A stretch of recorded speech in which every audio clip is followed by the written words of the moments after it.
Kaya nagpaparamdam na ang people power, okay? Ito na yung mga hinihingi nating sign sa taas.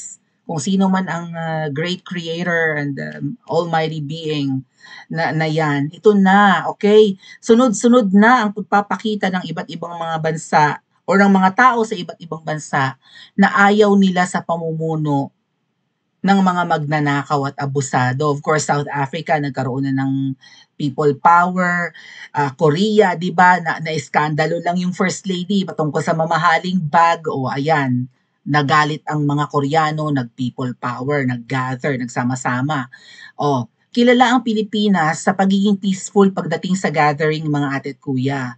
So, bakit hindi ito nauulit? Ano ang dahilan? Ano pang inaantay natin? Ang dami ng signs. And recently, ito nga pong Indonesia ay marahas nga kung tutuusin ang kanilang people power.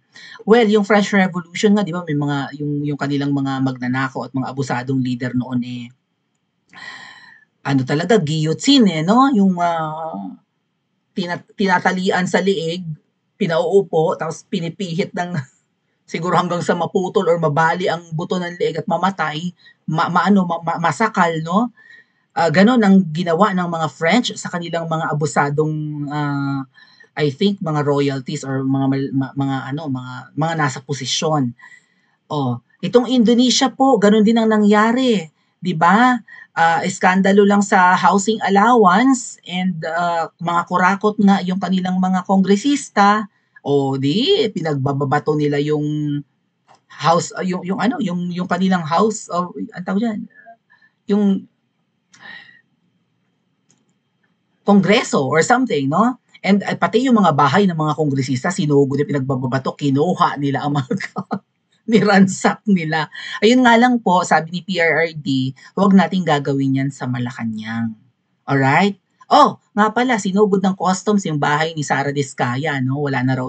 I don't know, kinuha nila yung mga sasakyan doon, di ba? 40 daw yun, mga mamahaling sasakyan na hindi natin alam kung nagbayad ng taripa kasi syempre imported uh, yung mga ano niya no, luxury cars.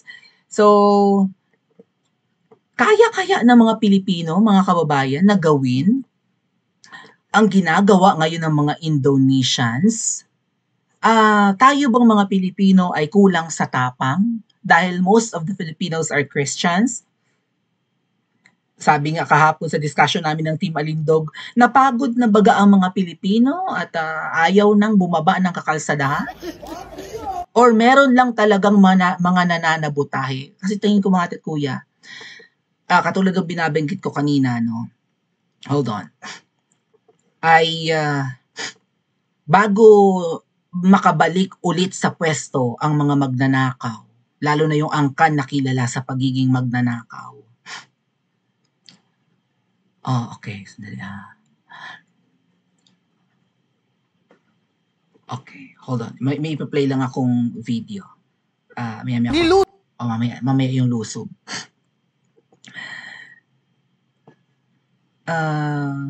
Anong sabi, napagod na raw mga Pilipino? Ano pa nga yun? Or maybe ano rin no, nakaka-contribute din na magkakahiwalay, watak-watak ang isla pa lang right? Ng mga Pilipinas, archipelago nga po tayo. So, may mga taga-Bisaya, katulad rin nung nag-EDSA kami yan ang sinasabi. Maraming gustong sumali na taga-Bisaya, lalong-lalo na ang mga taga-Mindanao dahil nga po ang inaapi ay ang Vice President na galing Mindanao plus si PRRD na hinahangaan ng karamihan sa mga DDS ay taga Mindanao, maraming gustong sumali from Visayas and Mindanao nung nag-EDSA kami last year. Pero ang kanilang problema po ay pamasahe. Wala na raw problema sa tutuluyan kahit sa kalsada na lang daw matulog. Wala na rin daw problema sa pamasahe pabalik. Alright? Basta't ang importante makasama daw sila. Didiskartehan na lang daw, mag-aanap na lang daw ng trabaho, makikitira na lang daw sa mga kamag-anak sa Kamaynilaan. Yan ang problema, hindi tayo makababa-baba, 'di ba? Dahil ginawa ng paraan ng mga mayayaman, ng mga magnanakaw, ng mga oligarchs na maghirap ang karamihan sa atin para wala tayong kakayahang pumalag. Again, pinag-aralan po ito ng pamilyang magnanakaw na huwag maulit ang kasaysayan. Alam na nila ang lessons na na-miss nila nung sila pa yung nasa power noon. At hindi nila yan uulitin. Almost 4 decades, almost 40 years na ang nakakalipas. Simula nang sila ay nasipa at napaalis. 1970s pa nga, di ba? 80s, 90s, 2000s, 2010s, 2020s. 5 dekada na nga mga kababayan. So, napag-aralan na nila kung paano huwag mauulit ang kasaysayan, pero uulit sila sa pagnanakaw at mas malala ang nakawan ngayon. Pero kung kailan na meron na tayong armas gamit ang social media at wala po sa mga cellphone natin ang people power, ulitin lang natin, ang people power ay nasa kakalsadahan. Dahil kung wala kang load, paano ka magpi-people power sa cellphone? Kung hindi ka marunong gumamit, kung masuspend ka pa ng social media, say Facebook, paano ka pa magpi-people power sa social media? Habang natutulog ka, nagpi-people power ka, kaungasan yung mga kuya. But, ang laki pa rin pong tulong ng social media when it comes to informing the public, no, kung ano na yung nagaganap. Kung meron man pong pagtitipon somewhere, mapa EDSA, mapa Mendiola, mapa Luneta, mapaharap ng Malacanang, phone ng ating gamit or mga gadgets para ma-inform ang lahat na nagtitipon-tipon kami dito, sumama kayo, sumali kayo, peaceful naman ang ating gagawin. Hindi naman tayo gagaya sa Indonesia na pinagbababato na ng sulo. Parang pag nabanggit ko pa lang nung nakaraan, ginawa na ng Indonesia. Tama ba? Or nagawa na nila and then inulit pa ulit nila. Kasi yung sinunog muna nila, yung di ba, yung kanilang kongreso. Oh. And then, sinugod na rin nila yung bahay. Diyos ko po, nakakaloka. Well, bakit nga ba hindi nauulit ang people power sa Pilipinas? Pakinggan muna natin ang balita, no? Yeah? Alright. Pakinggan nyo to. Usob at niransak ng mga Indonesian ang ilang bahay ng mga politiko. Winasak nila ang mga luxury car at tinangay ang mga mamahaling gamit. Ang ugat niyan, korupsyon sa gobyerno. Narito ang Frontline News Abroad. Puwersahan ng pinasok ng mga galit na Indonesian ang bahay ng ilang miyembro ng parliament. Isa na riyan si MP Ahmad Saroni. Kabilang sa pinuntirya ng publiko ang luxury cars na pag-aari ng politiko. Pinagpapalo at winasak nila yan. Habang ang kanyang mga gamit mula refrigerator, TV, mga plato, mamahaling damit, relo at bag, at kahit pang life-size Iron Man statue, tinangay. Nilooban din at tinadtad ng spray paint ang bahay ng politikong si Uya Kuya. Nauna nang niransak ng mga realista ang bahay ng Indonesian Finance Minister. Sinunog din nila ang ilang government office, pati headquarters sa mga pulis, hindi pinalagpas. Ang ilan naman may dalang watawat ng kilalang Japanese anime na One Piece, na naging simbolo na ng protesta sa mga polisiya ng gobyerno sa bansa. Sa halos 1 linggo ng mga riot sa Indonesia, 8 na ang naitalang nasawi. Nag-umpisa yan ng tutulan ng mga estudyante at iba pang progresibong grupo ang 50 million rupiya o higit 170,000 pesos na house benefits kada buwan ng halos 6 na miyembro ng House of Representatives. 10 times na mas mataas yan sa minimum wage. Lumala pa ang protesta ng masagasaan at mapatay ng mga pulis ang isang delivery rider. Ipinag-utos na ni Indonesian President Prabowo Subianto na tanggalin ang ilang allowance at pribilehiyo ng mga kongresista. Pinahigpitan din niya ang paghuli sa mga nagpoprotesta. Sa ngayon, mahigit 3,000 na ang naiulat na naaresto. Ayon naman sa Department of Foreign Affairs, walang Pinoy sa Indonesia na nadamay sa protesta. So lalong sumiklab yung galit ng mga Indonesians bukod sa pagiging korakot ng kanilang mga kongresista nung merong nasagasaan na parang delivery rider lang. Nagdi-deliver lang ng pagkain. Pero siguro nakiusyoso or baka sumali or maybe magdi-deliver lang ng pagkain or something. Sinagasaan ng sasakyan ng pulis. Patay. Ito yung sinasabi mga kababayan ng kakilala nating psychic na dadanak muna ang dugo bago magising ang mga Pilipino na kailangan na nating pumalag. May magbubuwis ng buhay. Kailangan pa bang humantong doon mga ate at kuya? Nakakaawa. Hindi madaling pumalag. Ang problema lang, yung ating people power in the past, ang nanguna doon militar. At katulad ng binanggit ko kanina, inaral na to ng mga pamilya ng mga magnanakaw kung paano hindi mauulit ang nakaraan dahil nakakahiya na sila ay nilusob at pinalayas ng palasyo. At ang ginagawa nila ngayon sa tingin ko ay binabribe nila. Okay? Ang mga may kapangyarihan katulad na lang ng mga nasa matataas na pwesto ng maybe kasundaluhan, kapulisan, plus mga politiko na pwedeng bumatikos sa kanila, hindi na bumabatikos, tagapagtanggol pa nga. So, it's all about the money, no? Power kasi ang pera eh. Plus mahirap ang buhay. Plus maraming sabik, okay? So, paano natin to lalabanan? Pakinggan muna natin si Spokesman Roque sa kanyang paliwanag, kung bakit hindi nagpi-people power ang mga Pilipino sa ngayon. Pero ayan na nga po, yung mga signs na hinihingi na, or maybe ito na yung pahiwatig ng mga neighboring countries natin, sa atin nagmula ang people power sa Pilipinas. Bakit hindi ito ngayon nangyayari? Sa atin natuto ang ibang bansa. Naging worldwide phenomenon, sensation, or whatever, ang nangyaring people power, lalong-lalo na yung una. Bakit hindi ito nauulit? Kung kailan pang mas malala kesa sa mga sinipa noon ng mga nakaraang people power ng Pilipinas ang nakaupo. Okay, let's listen muna kay Spokesman Roque. Bagamat ang hindi natin madideny, talagang nagalit yung taong bayan. So kumbaga, itong concession na ibinigay ngayon ng Indonesia na ibinawi yung housing allowance na ibinigay sa mga congressman nila, ito ay talagang resulta ng malawakang pagprotesta ng taong bayan.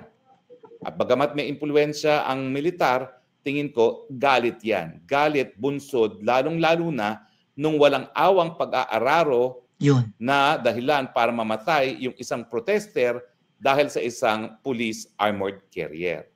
So nagkaroon siya ng emotional factor na nag-galvanize ng mas matindi pang suporta dito sa mga malawakang protesta laban sa gobyerno ng Indonesia. So, ano ang ating conclusion? Ang conclusion is, bagamat ang people power ay kinikilala sa saligang batas bilang ang legal dahil ito ay nanggagaling sa soberenyang mamamayan, ang katunayan sa kasaysayan ng Pilipinas at ng mga karatig bansa, talaga namang may papel ang militar. Hindi ko alam ngayon kung anong paniniwala ng militar sa Pilipinas, ating mga kasundaluhan. Kung yung nakikita nila mga flood control projects at yung katotohanan na lumulutang tayo sa tubig baha, gayong 2 trilyones nang nagastos at karamihan dyan ay inutang na babayaran ng lahat ng mga Pilipino at mga isisilampang Pilipino, hindi ko alam kung ito talaga ay nakakagalit na sa kanila. Pero sa akin naman, kung hindi pa nagagalit dito ang militar, hindi ko na alam kung ano pang magpapagalit sa kanila. Well, sa tingin ko mga tatkuya, magagalit ang militar kapag isinabak ni Ngiwi Jr. ang Pilipinas sa gyera. Kasi ang magiging frontliners natin sa gyera ay ang militar, ang men in uniform. Gugustuhin ba nila na mabuwis ang buhay sa gyera na hindi naman natin dapat danasin? Kasi kung sasabihin ni Ngiwi na inevitable na mapasubo tayo sa gyera dahil may sigalot ang China at Taiwan, ay kumbaga hindi na may iwasan. Ang gulo ng ibang bansa, sasalihan ng Pilipinas. Gago. Right? Again mga tatkuya, ang nauna po kasi sa mga nakaraang EDSA, ang naunang pumalag at umayaw, militar. Hindi taong bayan. Okay? Tumawag lang si Jaime Cardinal Sin, at nabanggit naman to ni Spokes. Tumawag si Jaime Cardinal Sin ng saklolo, 'di ba? Siguro sa lahat ng mga Catholics in the Philippines na protektahan ng mga Pilipino. Nanawagan si Jaime Cardinal Sin. Well, at least may isang religious group na nanawagan na protektahan ng mga Pilipino ang mga militar dahil pumapalag na nga laban doon sa tatay. Ngayon, mukhang ang militar tahimik, malay natin na sumalngalan ng bunganga, sana hindi. Kasi hindi yung pamilyang yan ang dapat protektahan ng men in uniform. Tayo, ang mga Pilipino, lahat tayo ang dapat protektahan ng militar, hindi ang pamilyang yan. So, ayan na ang mga signs, 'di ba, na talamak sa buong mundo ang paghahari ng mga magnanakaw, ng mga kurakot, ng mga walang hiya, ng mga demonyo. Aantayin pa ba nating bumaba si Kristo? Kailan ba siya babalik? Bumalik ka na nga, Lord. Di ba sabi mo babalik ka? Kailan? Kailan niyang paghuhukom? Talamak sa buong mundo ang kademonyuhan. O, gustong-gusto pang magkaroon ng third world na di ba, world war. O. So, ang mga signs na hinihingi natin ipinapakita na ng ibang bansa. Well, dito dapat kabahan din ang mga politiko. Kasi baka nakaka-inspire sa mga Pilipino itong mga people power everywhere, lalo na sa Southeast. Right? Korea, Thailand, and now Indonesia. Huwag magkakamali ang men in uniform na merong masagasaan, may mautas, dahil lang sa marahas na dispersal ng mga nagrarally. Tama? Huwag lang magkakamali ang mga politiko na ituloy ang nakawan at abuso dahil baka, ayan, may mga inspirasyon na tayong katulad ng Indonesia. But then again, mga kababayan, kakayanin kaya natin? Kasi napaghandaan nga nila to. Kakayanin kaya natin na pumalag gayong may mga nagkukunwari sa ating hanay na mga maka-Duterte or maka-Pilipino. Tapos ang sinasabi sa atin, huwag tayong gagaya sa, baka ganun ang tono nila mga tatkuya ha, sa mga susunod araw, huwag tayong gagaya sa Indonesia, huwag tayong gagaya sa Thailand, South Korea, sa South Africa, huwag tayong gagaya dun kasi baka magdeklara ng people power, nakakatakot ang, ng martial law. Gugustuhin nyo bang mag-martial law? Nakakatakot ba ang martial law? Pa-comment po sa comment section at like and subscribe din po kayo.